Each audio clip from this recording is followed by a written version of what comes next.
मैं हूँ इस वक्त संगम विहार की उस गली में जहाँ पर 21 साल की उस युवती का घर है।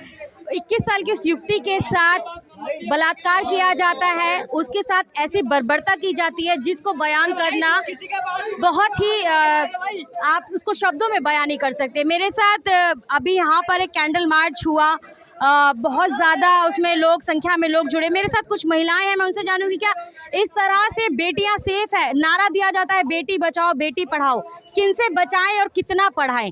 आप मुझे बताइए, आप कैंडल मार्च में शामिल थी, आप महिलाएं हैं, आपको लगता है कि बेटियां सेफ हैं? बेटियां सेफ नहीं है, बिल्कुल भी सेफ नहीं है। अगर सेफ होती तो ये कांड नहीं होता। हमारी दिल्ली पुलिस, हरियाणा पुलिस, हम क्या कहें, हम भी महिला हैं, ये हमारे साथ भी हो सकता है कहीं भी कभी भी किसी टाइम। हम सेफ नहीं हैं, बिल्कुल भी नहीं है। 9 साल की बच्ची, 6 साल की बच्ची, 8 महीने तक की बच्ची को नहीं छोड़ा गया है। और अब ये सिविल डिफेंस में 4 महीने पहले नौकरी लगी थी और उनके साथ इतनी बर्बरता से कि बयान नहीं किया जा सकता। एक निर्भया हुआ था, दूसरा निर्भया इसको कहा जा रहा है, नाम दिया जा रहा है। आपको लगता है ये सही है? ये भी ऐसा ही है। दूसरा निर्भया? हाँ बिल्कुल बिल्कुल, क्योंकि उसके सारे अंग काट दिए, सब कुछ काट दिया, उससे भी ज़्यादा गलत किया है। तो उसको फांसी की सजा तो थोड़ी देर के लिए होती है। हम चाहते हैं कि चौराहे पे हमें पकड़ा देना चाहिए, उसके सारे अंग हमें भी काट देना चाहिए। आप चाहते हैं कि जो हाँ बिल्कुल आरोपी बिल्कुल, है, जो हाँ बिल्कुल ऐसे ही आरोपी है उसके गुप्तान काटने चाहिए। उसको इतना ही दर्द होना चाहिए क्योंकि उसे ऐसे छलनी किया है कि पता नहीं कि कहाँ उसकी वो होगी। शगुफ्ता, आप मुझे बताइए, आप पहले दिन से इस पूरे मामले को देख रही हैं, आपको लगता है इस तरह के कैंडल मार्च निकालने से, इस तरह से नारे लगाने से बेटी को न्याय मिल पाएगा? न्याय तो इससे मिलेगा, लेकिन ये बहुत स्लो प्रोसेस है। मतलब या एक हम सरकार पे हम दबाव बनाने की कोशिश कर रहे हैं कि हमारी बेटी के साथ जो हुआ है, इतना एक तो हमें लेट पता चला है, मामला 26 का है और हम सबको मोस्टली 27 को पता चला है, किसी किसी को 28 को पता चला और हाईलाइट ये लास्ट 29 से हुआ है। तो अब ये है कि हम लोग कोशिश तो पूरी कर रहे हैं कि बेटी को न्याय दिलाने में हमारी सारी टीम लगी है। जितने को लोगों को आप जान रही हैं, इसमें कौन कौन कितनी मेहनत कर रहे हैं, पूरी जनता सपोर्ट कर रही है। अब ये देखते हैं आगे आगे क्या हो रहा है। कल से फाइनल इनका कार्रवाई शुरू होगी सूरजकुंड वालों की, तो कल से पता चलेगा कि हम कितने स्टेज पर हैं, क्योंकि अभी तो हम नील बटा सन्नाटा है, कुछ कार्रवाई नहीं हुई है। बल्कि जो वेपन है, आई थिंक आपको पता होगा, जब क्राइम ब्रांच की टीम आती है तो सबसे पहले वेपन को रखती है, लेकिन वहाँ वेपन नहीं है, लड़की का मोबाइल नहीं है, ना लड़की के डॉक्यूमेंट है, कुछ नहीं है। तो इसका मतलब है कि वेपन धुल चुका होगा 2 दिन 3 दिन की बारिश में। तो या तो वो पुलिस हमें रिकवर करके दे हमारी बेटी के इंसाफ के लिए, अब वो उनकी हेडेक है, हमें इंसाफ चाहिए।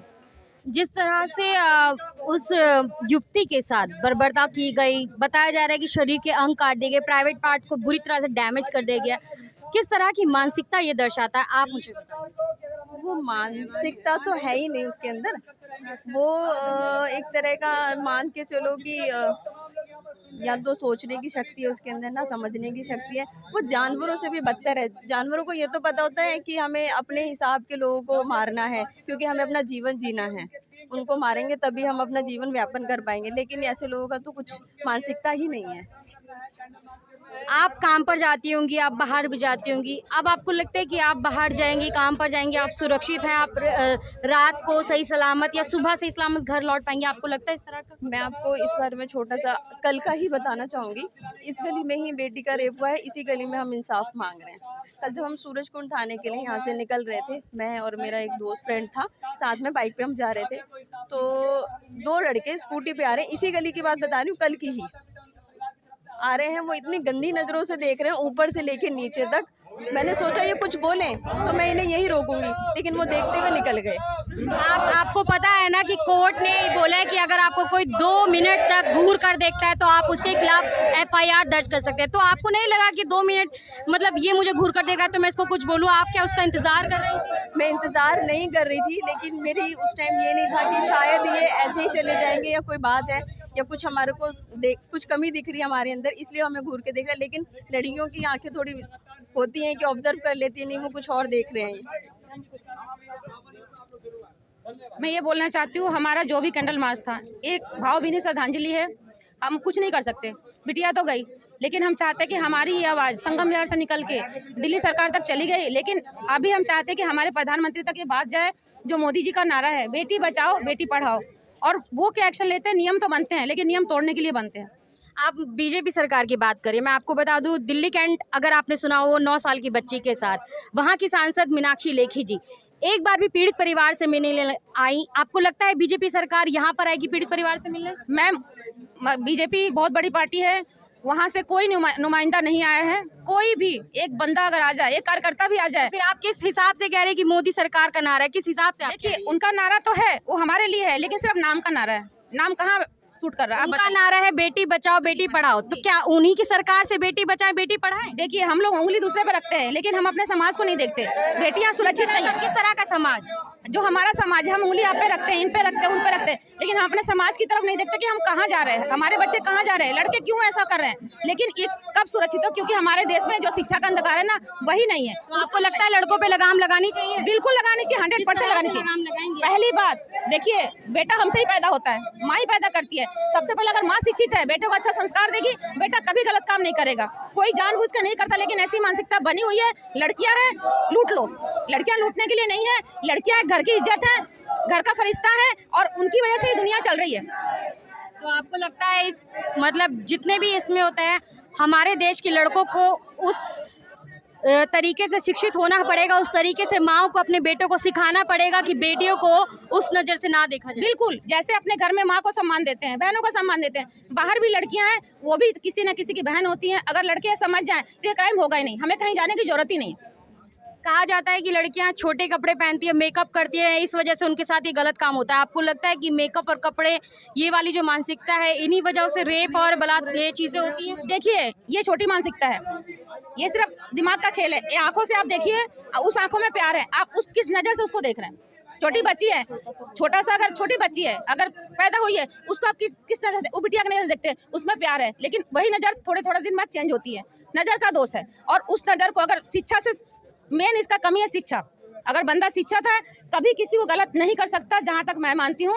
ये हमारे सरकार में कमी है, बहुत बड़ी कमी है। मंदिर बन रहे, मस्जिद बन रहे, लड़ाइयाँ चल रही है, लेकिन इस पे कौन ध्यान देगा? हम महिलाओं का अपमान है, सरासर अपमान है। आप मुझे बताइए शगुफ्ता, बेटी बचाओ बेटी पढ़ाओ, आप किनसे पढ़ाएं, कैसे पढ़ाएं और किनसे बचाएं? बेटी को पढ़ाएं और बीजेपी से बचाएं। अभी सवाल जवाब हो रहा था कि बेटों को शिक्षित होना बहुत ज़रूरी है, माओं को बेटों को शिक्षा देनी चाहिए कि जिस तरह से वो अपने घर की बेटियों को, माओं को देखते हैं, उसी तरह से देखते। लेकिन गालियां ही माँ बहनों पर बनी हैं, तो आप क्या शिक्षित करेंगी? शिक्षित परिवार से ही होता है, लेकिन हम ये नहीं कह सकते कि सभी लड़के ऐसे हैं। हमारे आसपास भी लोग अच्छे हैं। इतने प्रोटेस्ट में जितने लड़के आपको दिख रहे हैं, वो भी किसी बहन को इंसाफ दिलाने के लिए ही आए हैं। कोशिश ये कर सकते हैं हम कि इनको थोड़ा काउंसलिंग की जाए घरों में कि बेटा ऐसे नहीं करना, वैसे नहीं करना, क्योंकि जो आपकी बहन की इज़्ज़त है, वो सामने वाली बहन की भी इज़्ज़त है। तो मेरे को लगता है कि काउंसलिंग की बहुत ज़्यादा ज़रूरत है घर में। काउंसलिंग सबसे बेस्ट ऑप्शन है अपने बच्चों को संभाल के रखने के लिए। कोई प्रेशर बनाने की ज़रूरत नहीं है कि तू ऐसा कर वैसा कर। आप काउंसलिंग अगर कंटिन्यू करते रहेंगे तो बच्चे में वो सारी असर अपने आप आ जाएंगी। किस तरह का इंसाफ आप सब चाहती है, मैं आप सबसे जानूँ तो? मैं चाहती हूँ कि एक तो फास्ट ट्रैक कोर्ट में इसका तुरंत फांसी मिले, फैसला किया जाए। दूसरा, बच्ची को जो सीबीआई की भी मांग हम कर रहे हैं, लेकिन फास्ट ट्रैक कोर्ट के साथ हो, और बच्ची के लिए जो भी हो सकता है बेस्ट से बेस्ट पॉसिबल और जल्दी से जल्दी कार्रवाई की जाए। दिल्ली, हम चाह रहे हैं कि दिल्ली में केस चले इसका, क्योंकि हरियाणा पुलिस वाले तो कुछ खास नहीं कर रहे हैं। आज कल 1 हफ्ता हो जाएगा, तो कल से वो इन्वेस्टिगेशन शुरू कर रहे हैं। आप किस तरह का इंसाफ चाहते हैं? देखिए, मैं तो ये जानती हूँ, फरीदाबाद हरियाणा में है। हरियाणा में किसकी सरकार है सबको पता है, बीजेपी की सरकार है। दिल्ली पुलिस किसकी है? बीजेपी की है। कौन संज्ञान लेगा? हम कहाँ जाएं? कहाँ जाए? हमारे देश में कोर्ट है, हाई कोर्ट है, सुप्रीम कोर्ट है। हम चाहते हैं निष्पक्ष जांच, फास्ट ट्रैक कोर्ट, और जल्द से जल्द न्याय पीड़ित परिवार को मिलना चाहिए। किस तरह का न्याय? हम देखिए, न्याय तो कानून से ही मिलेगा, एक दिन में होगा नहीं, लेकिन जो भी हो जल्दी हो, कि दूसरों को ये डर बैठे कि आइंदा से ये घटना ना हो। देखो, सारे भाई हमारे, मान लो 100 बंदे हैं, एक ने गलती की, सब पे उंगली उठ गई, ये नहीं होना चाहिए। एक गलत है, उसको सजा दो, उसको टारगेट करो। सब गलत नहीं है। हम चाहते हैं कि कानूनी प्रक्रिया के साथ ही ये हो, लेकिन जल्द से जल्द हो, ये मामला लटके ना। और सारी पार्टियों से मेरा हाथ जोड़ का अनुरोध है, कोई बड़ी पार्टी, छोटी पार्टी, NGO वगैरह जो भी आ रहे हैं, कोई हिंदू मुसलमान नहीं होना चाहिए। एक सीधा साधा बिटिया का केस है और बेटी सबकी है, सबके घरों में है। बेटी बेटी होती है, बेटी फरिश्ता होती है, ना हिंदू ना मुसलमान। और निष्पक्ष जांच और बहुत जल्दी हो, उनके परिवार को जो भी सहायता मिलनी चाहिए, सबसे अनुरोध है कि उनको दिया जाए, उनको सुरक्षा दी जाए, यही चाहिए। तो यहाँ पे जो महिलाएं हैं उन्होंने कहा कि बेटी को न्याय चाहिए, फास्ट ट्रैक कोर्ट की डिमांड कर रहे हैं, सीबीआई जांच की मांग कर रहे हैं और जो हरियाणा में जो हरियाणा पुलिस की तरफ से जो केस चल रहा है उसको दिल्ली ट्रांसफ़र किया जाए। बबीता गौतम के साथ आप देख रहे हैं द मूव नायक।